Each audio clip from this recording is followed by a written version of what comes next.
Saya sangat excited untuk menceritakannya. Kita singkirkan dulu si Sun Tzu ini. Kita singkirkan dulu The Art of War ini. Saya mau mempresentasikan kepadamu seorang jenderal perang terbaik sepanjang masa.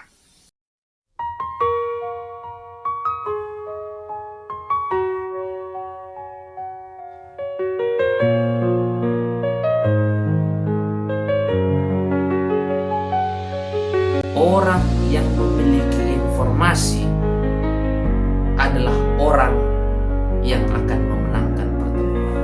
Orang yang memiliki informasi adalah orang yang memenangkan pertempuran. Kalimat ini benar. Dan Tuhan telah memperlengkapi kita dengan semua informasi yang detail dan jelas, lengkap mengenai siapa musuh kita, apa taktik dan strategi yang digunakan musuh kita, berapa kekuatannya, siapa sekutunya, cara-cara apa yang digunakannya, apa senjatanya, siapa kita, apa kekuatan kita. Semuanya dipetakan dengan jelas, dipaparkan dengan detail dan jelas, sehingga orang yang punya informasi ini, maka ya dan amin, akan memenangkan pertempuran. Inilah intisari dari video pemaparan yang sebentar akan kita bahas. Semoga Bapak, Ibu, Saudara-saudara yang mendengarkan sharing ini akan dibekali dengan informasi yang cukup, informasi intelijen, sehingga kita bisa menang mengalahkan musuh kita. Amin. Kita seruput air putih dulu. Mantap. Banyak minum air putih. Ada seorang ahli strategi perang bernama Sun Tzu. Sun Tzu, menurut informasi-informasi yang beredar, dia adalah seorang jenderal dari Tiongkok kuno pada abad ke-6. Sun Tzu menuliskan satu buku yang sangat terkenal dan diminati dan diadopsi oleh banyak kelompok, organisasi, dan individu. Buku itu berjudul The Art of War, Seni Berperang. Dan strategi-strategi dalam buku ini diadopsi oleh banyak pihak, mulai dari intelijen, strategi perang, sampai ke strategi dagang. Banyak ajaran-ajaran dari buku ini diadopsi. Namun dari beberapa sumber lain juga mengatakan, karena informasinya harus berimbang, bukan? Beberapa informasi lain juga mengatakan bahwa Jenderal Sun Tzu sebenarnya ini adalah mitos dan tokoh ini tidak pernah benar-benar ada dalam sejarah. Menurut sumber tersebut, penulis asli buku ini adalah seorang Jesuit bernama Jean Joseph Marie Amyot. Jean Joseph Marie Amyot. Itulah penulis buku ini. Teman-teman yang belum pernah mendengar kata Yesuit, saya akan baca sedikit rangkuman dari Google mengenai ordo ini. Yesuit atau Serikat Yesus didirikan bertepatan dengan Reformasi Katolik. kontra reformasi, gerakan dalam gereja Katolik yang ditujukan untuk melawan reformasi Protestan yang ajarannya menyebar ke seluruh Eropa yang beragama Katolik. Mari kita buat sederhana kalimat ini. Jadi, Jesuit adalah satu ordo atau gerakan dalam gereja Katolik untuk melawan reformasi Protestan. Jadi simpelnya sebenarnya ordo ini ada dibentuk untuk melawan pergerakan Protestan yang menyebar dengan sangat luas dan luar biasa di seluruh Eropa. Jadi untuk melawan pergerakan reformasi, maka dibentuklah satu ordo Jesuit. Nah, jadi si penulis buku The Art of War, yaitu Jean Joseph Marie Amiot ini, adalah berasal dari ordo ini. Di mana strategi yang ada di dalam buku The Art of War ini terbukti sangat sukses untuk mengalahkan dan mematahkan pergerakan reformasi di Eropa. Sun itu sebenarnya diartikan dari kata sun. Ini saya tidak cocok logi, tapi memang itulah definisi yang saya dapat dari Wikipedia. Sun itu bacanya sebenarnya dari kata sun, matahari. Jadi Sun Tzu sebenarnya itu adalah master matahari. Jadi sang master matahari ini, Sun Tzu ini, beberapa kutipannya yang terkenal saya akan bacakan. Appear weak when you are strong, and strong when you are weak. Tampillah lemah ketika Anda kuat, dan kuat ketika Anda lemah. Yang kedua, sweat more during peace, bleed less during war. Berkeringat banyak selagi masa damai, dan berdarah sedikit ketika masa perang. Selanjutnya, victorious warrior win first and then go to war, while defeated warriors go to war first and then seek to win. Prajurit pemenang akan menang terlebih dahulu, baru kemudian berperang. Sedangkan prajurit yang kalah berperang terlebih dahulu, kemudian berusaha untuk menang. Nanti kita simpulkan ya. Keempat, if you are far from your enemy, make him believe you are near. Jika Anda jauh dari musuh, buat dia percaya bahwa Anda sudah dekat. Sebenarnya sangat banyak poin-poinnya, dan kita tidak membahas semuanya. Kita hanya bahas sekilas saja. Kalau kita simpulkan sama-sama dengan bahasa kita dari apa yang kita baca, sebenarnya cara-cara yang diajarkan dalam buku The Art of War ini bukanlah cara-cara yang gentle. Itu cara-cara jahat, cara-cara yang penuh dengan kelicikan dan penipuan. Karena kita akan berusaha mendekati kawan sampai kawan itu percaya bahwa kita adalah kawannya, dan setelah kita dekat, kita habisi dia.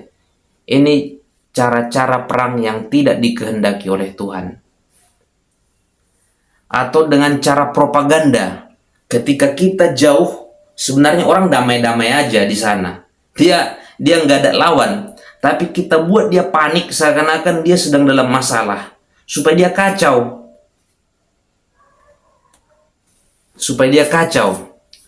Dan ketika kita sudah dekat, kita buat orang itu kayak nggak ada masalah. Jadi akhirnya tidak ada persiapan. Dan setelah lawan sudah sangat lengah, tidak tahu tidak ada persiapan, lalu pada saat itu akan menghantam dan tidak memberi ampun. Prinsip-prinsip di buku The Art of War bukanlah prinsip kekristenan. Itu bukan cara-cara perang yang dikehendaki Tuhan, tidak gentle. Oke, gak usah lama-lama kita di sini, gak usah lama-lama kita bahas ini. Cara-cara yang diperkenalkan oleh Sun Tzu atau sang master matahari ini bukanlah cara-cara yang keren, anggun, dan elegan. Kita nggak usah lama-lama di sini. Pada malam hari ini, kawanku, saya mau memperkenalkan kepadamu seorang jenderal terbaik sepanjang masa. Saya sangat excited untuk menceritakannya. Kita singkirkan dulu si Sun Tzu ini. Kita singkirkan dulu The Art of War ini. Saya mau mempresentasikan kepadamu seorang jenderal perang terbaik sepanjang masa. Namanya adalah Jenderal Mikhail. Jenderal Mikhail. Menurut apa yang saya pelajari, Mikhail adalah nama lain dari Yesus Kristus. Pandangan ini bukan pandangan saya pribadi. Pandangan ini dianut oleh banyak tokoh reformasi. Di antaranya adalah Johannes Calvin, Isaac Watts, Philip Melanchthon, William Kincaid, dan banyak tokoh reformator Protestan yang percaya bahwa Michael adalah nama lain dari Yesus Kristus. Saya akan bacakan beberapa kutipan saja. Philip Melanchthon, Michael di sini disebut sebagai pangeran umat Allah. Saya memahami bahwa dia adalah anak Allah, Logos, sebagaimana dia disebut oleh Yohanes. Johannes Calvin, berikut kutipannya. Beberapa orang berpendapat bahwa kata Mikhail melambangkan Kristus, dan saya tidak keberatan dengan pandangan ini. Oke, teman-teman semua. Barangkali teman-teman yang melihat video ini ada yang mungkin tidak sepaham dengan saya, atau barangkali Anda adalah orang Calvinis tapi tidak sepandangan juga dengan Johannes Calvin.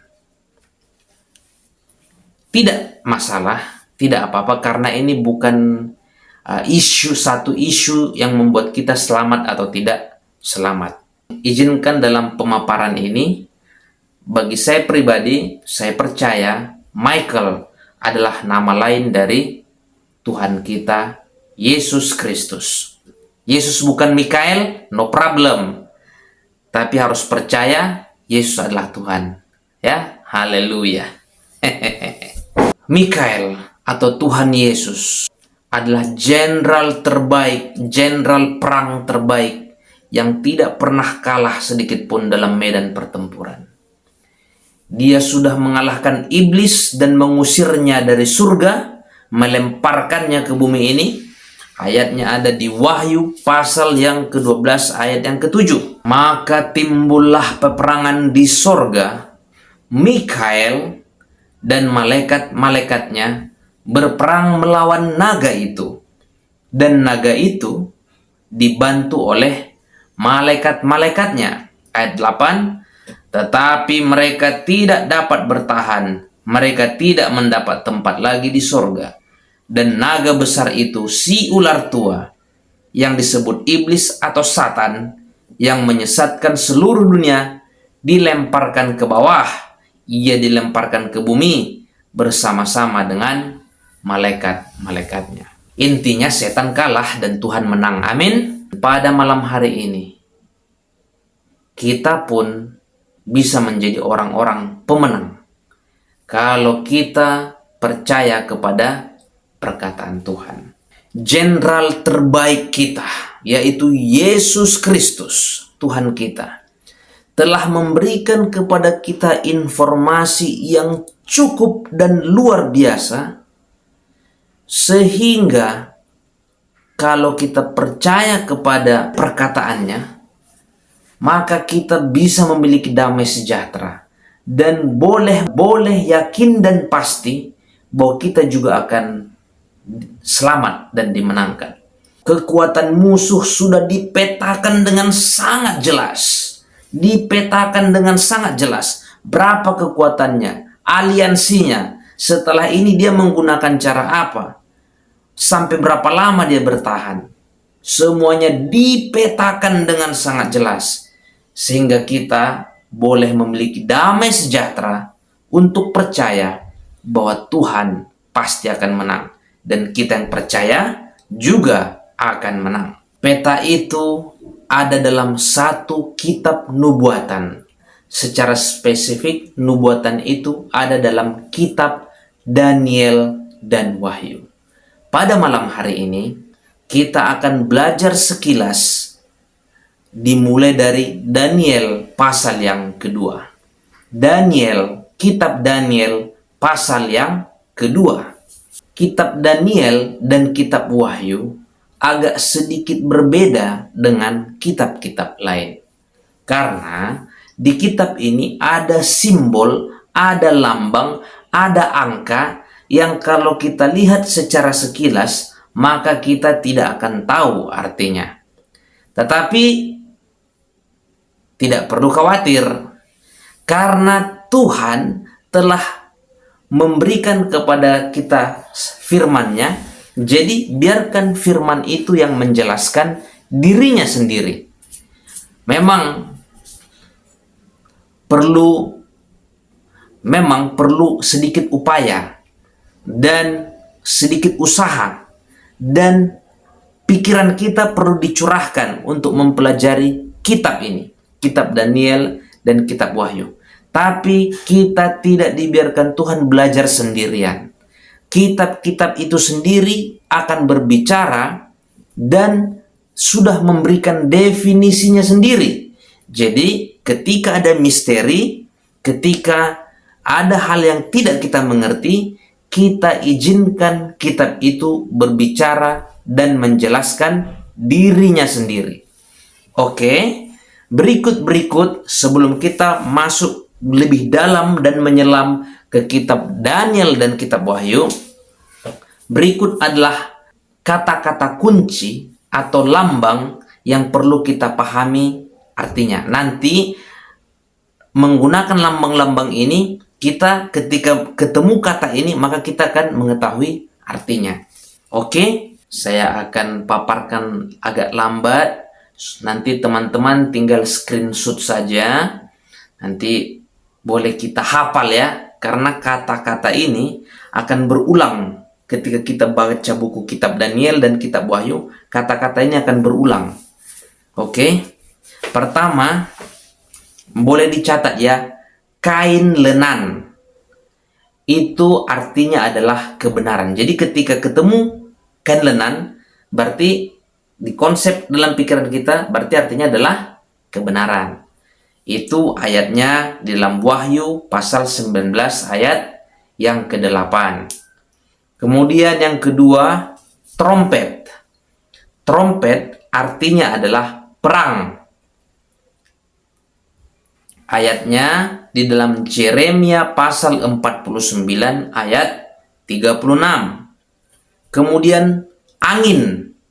Angin juga artinya adalah perang. Ayatnya masih di kitab Yeremia 49 ayat 36 juga. Kemudian perjinahan, prostitusi, perjinahan. Itu artinya adalah penyembahan berhala. Ayatnya ada di Imamat 17 ayat 7 dan Yakobus 4 ayat 4 dan Hakim-Hakim 2 ayat 17. Kemudian air atau laut. Air atau laut ya.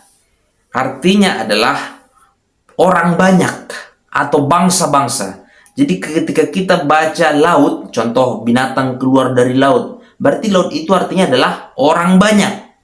Ayatnya di dalam Wahyu 17 ayat 15. Saya baca agak cepat ya. Kemudian binatang, binatang. Itu artinya adalah kerajaan. Kerajaan. Ayatnya di dalam Daniel 7 ayat 17 dan 23. Lalu perempuan. Perempuan itu melambangkan jemaat Tuhan, jemaat atau gereja. Oke? Ayatnya di dalam Efesus 5 ayat 22 sampai 24 dan Yeremia 2 ayat 3. Jadi perempuan itu melambangkan gereja atau jemaat ya. Kemudian Sion. Sion itu artinya adalah umat Tuhan. Ayatnya di Yesaya 51 ayat 16. Kemudian tanduk. Tanduk itu artinya adalah kerajaan atau raja. Itu ayatnya Daniel 8 ayat 21. Kemudian batu, ya, batu atau batu karang ya. Itu artinya adalah Yesus. Ayatnya dalam Kejadian 49 ayat 24 dan 1 Korintus 10 ayat 4 dan 1 Korintus 3 ayat 10 sampai 14. Nanti semakin kita mempelajari, nanti mungkin akan ada lambang-lambang tambahan ya. Tapi setidaknya inilah dulu simbol-simbol yang perlu kita ingat sebelum kita memasuk lebih dalam ke kitab Daniel dan kitab Wahyu. Oke?